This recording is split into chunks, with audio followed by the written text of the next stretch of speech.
Welcome to PM Ready, your guide to becoming PMP certified. This is the lesson on planning communications management. Part 1. In this lesson, we cover foundational principles and concepts about communication, including communication mechanisms, various dimensions of communication channels, and how to calculate the number of communication channels that are involved in a group of people, communication skills, the basic communication model that's presented in the PMBOK guide, as well as the communications planning process, its inputs, outputs, tools, and techniques. The communications management knowledge area has just one process in the planning process group, and that is Plan Communications Management, which has as its main output the Communications Management Plan. Let's start with a key concept that should serve as the foundation for all of our discussions about communication. And that is that the main objective of communication in the context of project management is to effectively and efficiently engage stakeholders. And you do this by presenting relevant information in a timely manner. Notice the emphasis on two key concepts here. One, that it's about engaging the stakeholders. And two, that it's done by presenting the information that they need in a timely manner. Now, there's a whole lot to engaging stakeholders that you get to in the stakeholder engagement processes, but the communications part of this is all about presenting the stakeholders with the information they need when they need it so that they can be effectively and efficiently engaged in your project. This is the foundation and the objective of all of your communication management on the project. It's important to take a broader view of what communication is.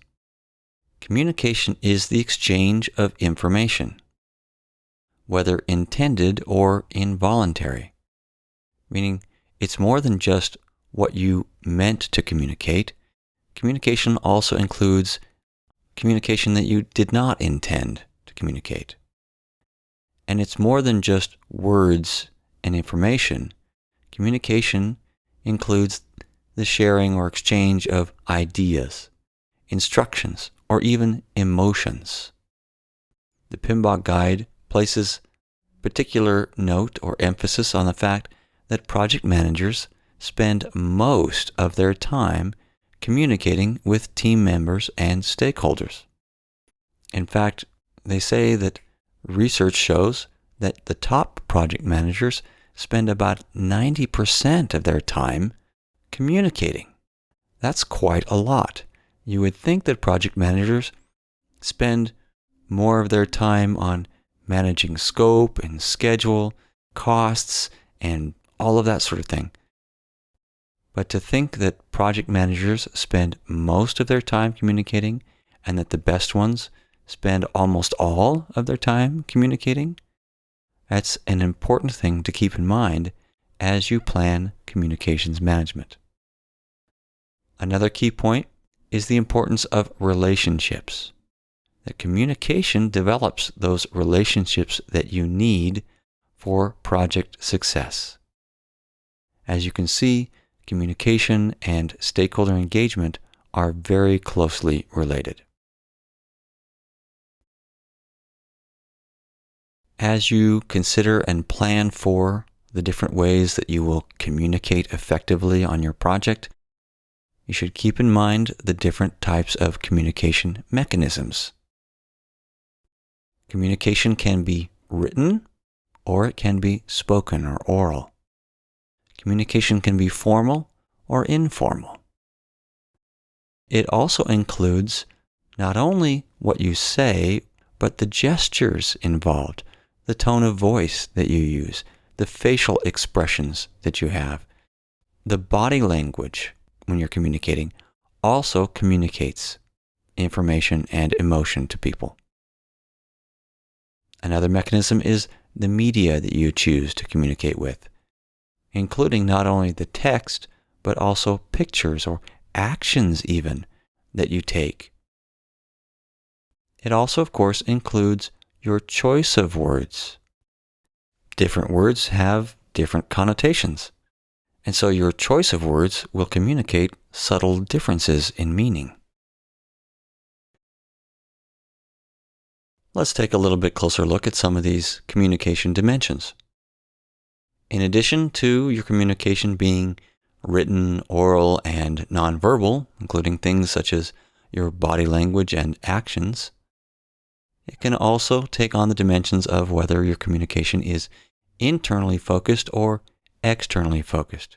Internally meaning focus on those key stakeholders and project team and those within your organization, or external, focusing on external stakeholders such as your customers or users, other projects that are going on, or interfacing with local government or other organizations, and so on. Your communication can also be either formal or informal. Formal communication includes things like reports and formal meetings, which can include both regular and ad hoc meetings. So an ad hoc meeting can be formal, as well as formal presentations. Informal communications are things like emails, social media, information on websites, plus all of those informal ad hoc discussions that you have in the hallway and elsewhere. Your communications can also be either official or unofficial. Official communications include things like your company's annual reports or reports to regulators or government, either from your organization or in some cases your project itself will have requirements to report to government agencies. Unofficial communications are often informal, but not necessarily, and they're useful for maintaining visibility and maintaining relationships between stakeholders. Your communications can also have different directions of hierarchical focus within your org chart. If your communication is to people above you in the org chart, then that is known as upward communication. If it's downward in the org chart, it's a downward focus. Or if you're going sideways, then it's horizontal communications, such as when you're communicating with peers, functional managers, or other project managers. These different dimensions can be combined in lots of different ways. You can have written, internal, formal, official communications. You can also have written, external, informal communications. You can have formal, official communications that are upward focused, and you can have written, informal, unofficial communications. You can combine these different dimensions in all sorts of ways. When you submit a report to a government agency, then you're probably talking about a written, external, formal, official communication. On the other hand, when you have lunch with a friend of yours who happens to work at a government agency, then this is more of an oral, external, informal, unofficial communication. Here's a simple formula that has come up quite a bit in the past on the PMP exam. It's the formula for calculating the total number of connections between nodes. In this case, it's used for calculating the total number of possible communication channels between people. The formula is n times n minus 1 divided by 2. N being the number of nodes, or in this case, people. Using this formula, if you have 2 people, that's 2 times 1 divided by 2, which leaves you with 1, which makes sense. You've only got one channel of communication between 2 people. For 3 people, That's 3 times 2 divided by 2, which leaves you with 3 channels of possible communication. If you have 4 people, it's 4 times 3 divided by 2, which is 6. As you look at these 2 columns of numbers, of people and channels, notice that the number of channels grows much faster than the number of people. This formula is for calculating the number of ways that different nodes in a network can be connected. It calculates the total number of connections for a fully connected network. On your project team and in your relationships with other key stakeholders, you won't necessarily have connections between everyone. In fact, you will want to manage this so that you don't have connections between everyone, because it's just too many channels of communication to manage and creates too much confusion. However, it's useful to know what the maximum possible number of communications channels is, and that's what this formula is good for. One of the things to learn from this formula and how quickly it grows is how much of an impact it can have on your project as your team grows, and how important it is to manage team sizes, and as teams grow larger, to manage the communications within the team and between the team and the rest of the organization. In order to avoid miscommunication in written communications, you could follow what are known as the 5 C's. The first is to use correct grammar and spelling to help recipients stay focused on the message without being distracted by mistakes in grammar or spelling, and helping to maintain your credibility. The next is to express yourself concisely. I think it's just a bit ironic that this one is listed in the PMBOK guide as concise expression and elimination of excess words, which itself is a redundant phrase rather than being concise. It takes time to take your initial draft and reduce it to a concise communication, but it's worth the effort. Your written communications should also have a single, clear purpose, rather than being a collection of purposes.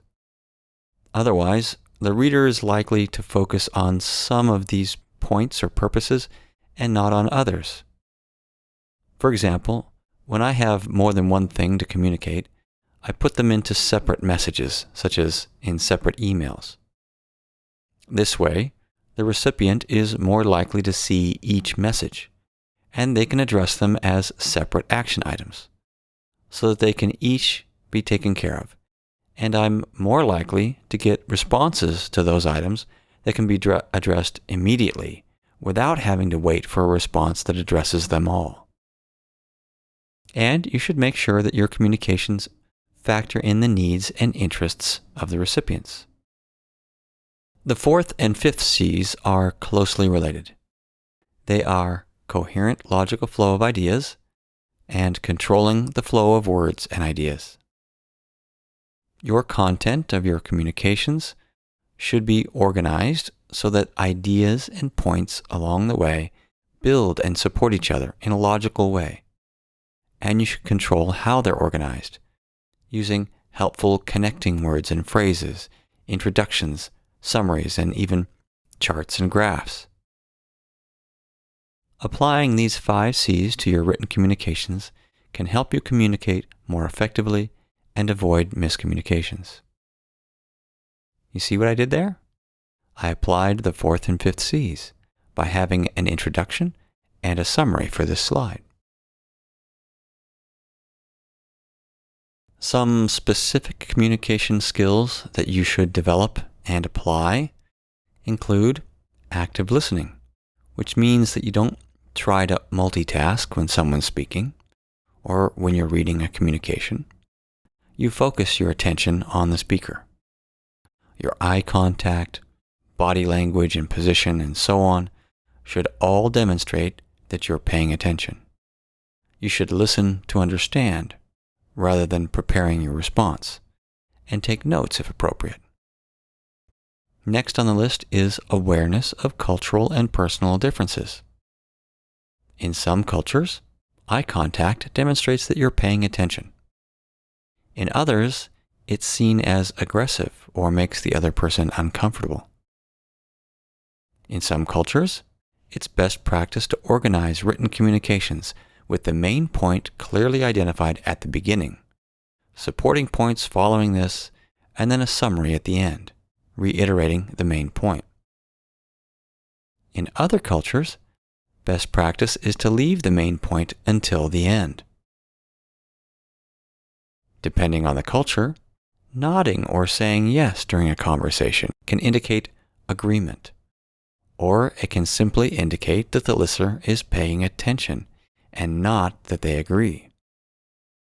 This is a common source of miscommunication between cultures. When communicating across cultures, you need to take the time to learn the differences in communication. Next is identifying, setting, and managing stakeholder expectations. This can have a huge impact on your project. Don't assume that everyone is on the same page. Invest the time and effort to build relationships with key stakeholders, understand their needs, and make sure that they understand how your project will and will not affect them. Finally, we have enhancement of skills. This applies not only to you, and you should set the example here, but also to all of your team members. As the project manager, you have a responsibility to proactively help your team members develop skills in persuasion, motivating and encouraging people, coaching, negotiating for mutual benefit, and conflict resolution. As you prepare your communications plan and you're coming up with what you'll communicate and how, a few key points to remember are to ensure that all of your planned communications, including templates for these communications, are focused and clear as to the purpose of the communication, and that you understand as much as possible about the recipients. But remember that the point of communications is not just to follow the plan, but to engage the stakeholders. You need to have specific plans in place for how you're going to monitor and measure the effectiveness of these communications. How will you know whether your communications are received, read, understood, and acted on? You need to have mechanisms in place to know rather than just sending stuff out and hoping that the message is received as you intended. And then you need to be prepared to adjust what and how you communicate, including making adjustments for individual stakeholders. For example, you may find that your project sponsor doesn't get the message when you send an email, but that a phone call or stopping by their office for a minute is more effective. And this concludes part 1.